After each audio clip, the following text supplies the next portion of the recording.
আর বন্ধুরা, মামনি ব্লগসে তোমাদের সবাইকে স্বাগত। সবাই কেমন আছো? আশা করি সবাই খুব ভালো আছো। আমিও খুব ভালো আছি। আজকে নতুন একটা ভিডিও নিয়ে চলে এসেছি, হনুমানজি কি আরতি। তো সবাই দেখতে পাচ্ছ, আমি একটা চন্দন সরোজাকে ধূপ দিয়ে প্রথমে ওনার আরতি করে নিচ্ছি, তারপরে চামেলি তেলের প্রদীপ দিয়ে ওনার আরতি করে নিচ্ছি। অবশ্যই সেটি 7 বার করে করবে। তারপরে একটি সর্ষে তেলের প্রদীপ নিয়ে সেখানে দুটো ফুলযুক্ত লবঙ্গ দিয়ে ওনার আরতি করবে। সেমভাবেই 7 বার ওনার আরতি করে নেবে। সব দিয়ে কর্পূরের প্রদীপ দিয়েও তোমরা আরতি করতে পারো অবশ্যই। ওনার কর্পূরের গন্ধ খুবই পছন্দের। তো আর এই আরতিগুলো করার পর আমি তোমাদের দেখাবো যে হনুমানজির কাছে কিভাবে তুমি সংকল্প করবে তোমার মনস্কামনা পূরণ করার জন্য। তো এবার আমি দেখো, হাতে অল্প করে গঙ্গার জল নিয়ে নিচ্ছি। গঙ্গা জল নেওয়ার পর ওতে কটা গোটা আতপ চাল নেব, তার সঙ্গে লাল ফুল। লাল ফুল ওনার খুবই প্রিয়, তো লাল ফুল অবশ্যই দেবে যাতে মনস্কামনা আরও তাড়াতাড়ি পূরণ হয়, সেই কারণে।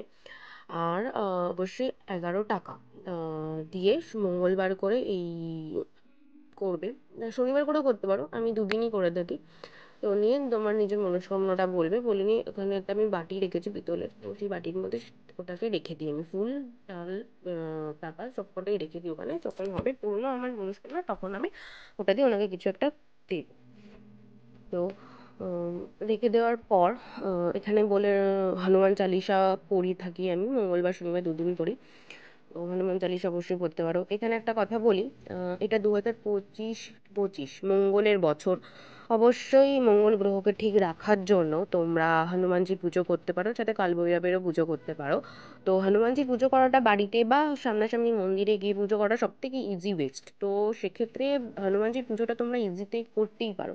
আর প্রত্যেককে বলছি যারা আমার ভিডিও দেখো, তো যদি নিজেদেরকে সারা বছর ভালো রাখতে চাও, প্লাস তোমার পরিবারকে ভালো রাখতে চাও, সেক্ষেত্রে এই বছরটা অবশ্যই হনুমানজির পুজো করে থাকো।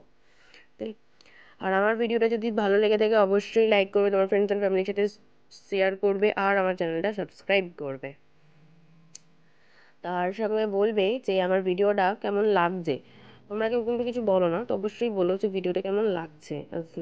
এরপরে আমি হনুমান চালিশাটা পড়বো। তো প্রথমে শ্রীরাম স্তুতিটা পড়বে, আগে রামজিকে স্মরণ করে নেবে, তাহলে বেশি ভালো হয়, কারণ ওনার রামজি খুবই প্রিয়, ওনার প্রভু। তো সেক্ষেত্রে প্রথমে রামজিকে স্মরণ করে শ্রীরাম স্তুতিটা পড়ে নেওয়া হয়। তো শ্রীরাম স্তুতি পড়ার পর হনুমান চালিশা আমি 3 বার করে পড়ি, মানে মঙ্গলবারেও 3 বার পড়ি, আবার শনিবারে যখন পড়ি প্রথমে শ্রীরাম স্তুতিটা পড়ে নিয়ে তারপরে আবার 3 বার আমি হনুমান চালিশা পড়ে থাকি। এবার কেউ হনুমানজির সংকট মোচন যে পার্টটা আছে সেটাও পড়তে পারো, তো অবশ্যই পড়তে পারো, কোনো অসুবিধা নেই, বাট আমি হনুমান চালিশাটাই 3 বার করে পড়ি।